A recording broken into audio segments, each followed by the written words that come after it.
Hello everybody and welcome to another video on the channel. I'm going to continue my spree of content over the midway point of the AFL season. Today we're going to be doing a quick little video about my mid-season ladder predictions. I'm not going to do any awards or the premiers or anything, it'll just be the ladder and what I think it'll look like at the end of the year. I'll give brief explanations as to why I've made my decisions that I have made, and look, I think it's about time we get into it. Be a bit of a quicker one for this type, so yeah.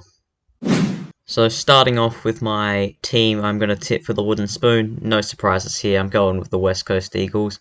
I tipped them for the wooden spoon at the start of the year, and they've been even worse than I imagined they would be. I did not see them at the halfway point of the year with a percentage of below 50%. They're 1 win and 10 losses. I honestly can't see them winning another game for the year the way they're going right now. Maybe they'll win like 1, but that's all I can see them doing really. So yeah, West Coast 18th. Again, no surprises here. I'm going to have to tip North Melbourne for 17th place. They've been going arguably just as bad as the Eagles this year. It's really a question of who do you think's been worse, North or Eagles. Personally, I think the Eagles have been worse, but North aren't too far ahead of them. The only saving grace is that they won't have to play many top 8 teams in the second half of the year.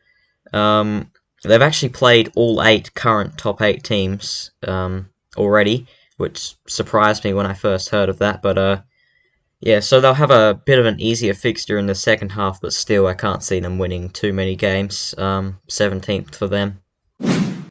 In 16th spot, I'm tipping the Essendon Bombers to finish in this placement. Again, no real surprises here. They are currently positioned 16th on the ladder. They've been very disappointing this year. Probably the most disappointing team of the year so far. And yeah, I really can't see them turning it around at all. They're better than North Melbourne and the Eagles. I think that's fair to say. But they're still not very good at all. And they are in a very, very dark place right now, the Bombers. So now, the team I'm tipping to finish 15th is the Hawthorne Hawks. This is probably my first more controversial call.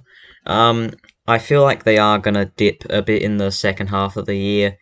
They have had some pretty good performances, particularly very early on, and they did beat the Lions recently, but with such a young side, they're not going to consistently perform like that, and we saw against the Gold Coast Suns that they can be exposed and beaten pretty badly. So yeah, Hawthorn.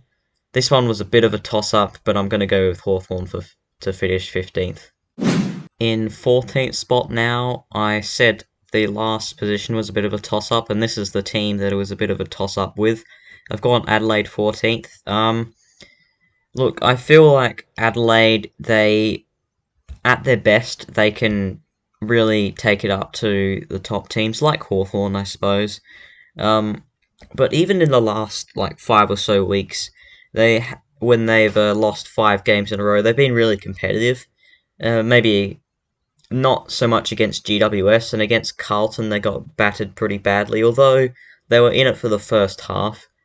And against St Kilda, they almost won that game, probably should have if it weren't for bad goal kicking. And against Geelong, again, they are really, well, it could have been a much closer game if they kicked accurately. And against Brisbane, I almost forgot about that game. They were leading at halftime. So yeah, even when they're losing games, they haven't been completely battered all that often. So yeah, Adelaide 14. In 13th place, I have the GWS Giants. Currently, they're 14th, and under new caretaker coach Mark McVeigh, they have shown signs of improvement. So I think they'll continue that momentum a little bit. They won't make finals. That finals aspiration went out the window quite a while ago. I mean, when your coach is getting sacked, I think it's fair to say you're probably not making finals that season. So yeah, GWS, 13th place. In 12th place, I've got the Gold Coast Suns. They're currently 12th. A lot of people are saying that they are potentially going to make finals this year. I still think they'll probably drop off towards the end of the season. They're definitely looking way better than they've ever looked, really, apart from maybe 2014. But back then, they were being absolutely carried by Gary Ablett, and when he got injured, they were just nothing. So, yeah, Gold Coast, they could really make a push for finals this year. Doubt they'll make it, but then next year, well, who knows? Ben King coming back, it's a possibility. 11th spot now, I've got the Port Adelaide Power. Obviously, they're showing signs of improvement since their 0-5 start. Still don't think they'll make the finals. It is very hard to make finals after an 0-5 start. Sydney did it from 0-6 in 2017, but that's very rare, and I doubt it'll happen again for a very long while. So Port Adelaide 11th. Finishing up in 10th spot, I have Collingwood. This is another team that people are saying are on the rise and potentially could make finals this year. I mean, it could definitely happen, but it's not all that unlikely, but I just still don't see a team going from 17th to finals in one season. So maybe next year is the year for the Pies, but this year I think they'll push for finals, but not quite make it. In 9th place, I have the Richmond Tigers. Richmond, they've been a bit inconsistent this year. They won 4 on the trot, but they were against 4 bottom 10 teams. They just lost to Sydney recently, and they currently sit 9th. They could definitely make the finals. Tom Lynch will be coming back reasonably soon from that hamstring injury. That'll be big for them. So, yeah, look, Richmond could definitely make finals, but it would be funny to see them finish 9th. You would imagine that the AFL community, the AFL memers would really go nuts with that one. We finished 9th again. Kicking off the top 8, I have Carlton in 8th spot. Now, this one is probably a bit of a controversial one. They were I think they were 3rd. Yeah, they were 3rd on the ladder. Lost to Collingwood, brought them down to 5th, which is where they stand currently. They've lost Jacob Wiedering for a few weeks now with a shoulder injury, and that pretty much leaves them with no defender left. And I feel like they could really get defensively exposed because of that, which is why I've ranked them only in 8th spot despite their brilliant season so far. I think they could probably lose a few games without Jacob Wiedering. That's a big out for them. I mean, they're honestly no guarantee to make the 8 anymore. After their win against the Swans, they were in 3rd, and it looked like they were a lock for top 8. It was a question of whether they'd make top 4, maybe even top 2, but yeah. After the loss to Collingwood and Jacob Wiedering, pretty much their last defender at this point going out, yeah, and their best defender, yeah, it's interesting to see how they'll fare. In 7th place now, I have the Bulldogs. Honestly, they could finish higher. I feel like they do have a bit of a tough fixture in the second half of the year, but they're starting to really hit their straps now. They're starting to find their form of last year. Maybe not quite that yet, but they're coming good finally. And with Josh Bruce coming back in about 3 to 4 weeks, it could get even better for the Dogs. I honestly still think top 4 is a very slight possibility for them. They could finish like 4th or 5th. I'm going to put them 7th. That's a bit of a safer tip. But yeah, Dogs, they seem to be coming good at the right time. In 6th spot now, I've got my team, Sydney. Last year we finished 6th, and so far we've kind of started the season how we did last year. Bit of a tougher fixture because last year we had an easy one because the year before we finished 16th. So I feel like we've been maybe slightly better than last year, or maybe to the same point, probably not quite as good. I back us in to make finals. I don't think we'll make top 4. I don't think we're premiership contenders, but sixth spot for us is where I think we'll finish. In 5th place now, I'm putting Geelong here. Geelong, they've been a bit inconsistent this year. Definitely not as good as previous years. I think we might see them miss out on the top 4 for the first time in quite a while this season. Starting to witness the downfall of Geelong after like 15 or something years of being at the top. They've had their stint. I mean, look, they've got the oldest list in the comp. It's only a matter of time before they start to fall down. Will it happen this year? Will it happen next year? Will it happen the year after? Don't know. It'll happen at some point. Happens to every club. There'll probably be a few people celebrating because I know a few people are definitely sick of them being at the top for so long. Yeah. Kicking off the top 4 now, we've got St Kilda. They've definitely been probably one of the surprise packets of the season.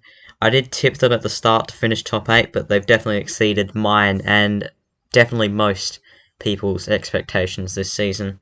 Bad loss in round 1 to Collingwood. It's almost all been uphill since then. Yeah, St Kilda looking good. No Jack Steele for a little bit, but I don't know when he's due to come back, but when he does, that'll make them an even better side, and I think top 4 bound for them this year. In 3rd place now, I have the Fremantle, or should I say Flagmantle Dockers. They were on an absolute roll. They were 7-1 at one stage. They beaten Geelong at GMHBA. They smacked up North Melbourne by 78 points. The Freo fans were all up and about. Then they had 2 disappointing losses in the wet, and all of a sudden they went from Flagmantle to Flogmantle in about the space of 2 weeks. And all the Fremantle fans had gone into pessimistic mode, packing up the bags, getting all salty. And then they beat Melbourne, and now they're back on top of the world again. Yeah, it's been a bit of a wild ride for Freo fans this year. They seem to be finally coming good, and if they can beat Brisbane this week at Optus Stadium, they could very well finish top 2 and stake their names as real, genuine premiership threats. They had a couple of bad weeks. Justin Longmuir, their coach, said they got a bit ahead of themselves and they got complacent, basically causing them to lose those games. So they seem to have come good now, and they seem to be on a roll again. Now, getting into the top 2, I've got the Brisbane Lions. Yeah, Brisbane, they look like probably the second best team, although that may change if they lose to Fremantle this week. But they look like the second best team in the comp. They last couple of weeks, not the most convincing performances. They lost to Hawthorne by 5 points, despite still scoring over 110 points. They only beat GWS by 14 points, and that was after trailing by 30 points in the first. So, look, they probably need to fix up their defence a little bit, but other than that, their attacking footy is brilliant. They are scoring 100 points weekly for fun. They're the highest scoring team in the comp by a long margin, averaging over 100 points a game. So yeah, they're probably the best team to watch, and they look like a pretty good team as well. In first place, no surprises, the Melbourne Demons. They only lost their first game of the season last week against Fremantle. That brought to an end their 17-game winning streak. I think that loss was probably a good thing, though, since they'll, for them at least, they'll really knuckle down on what they didn't do well and try to clean up some of their weaknesses in their game. So, yeah, I think the loss probably came at a good time. The bye round starting. They don't have a bye this week, but so their bye is coming up soon. If they can go into their bye with only the one loss, then yeah, they'll be in really good position. I considered putting Brisbane in first, but I decided the safer option is to go Melbourne. So yeah, Melbourne finishing first. Alright, so that'll wrap up today's video. Hope you enjoyed. Comment down where you think everyone will finish by the end of the year, and I will see you all in the next one. Bye.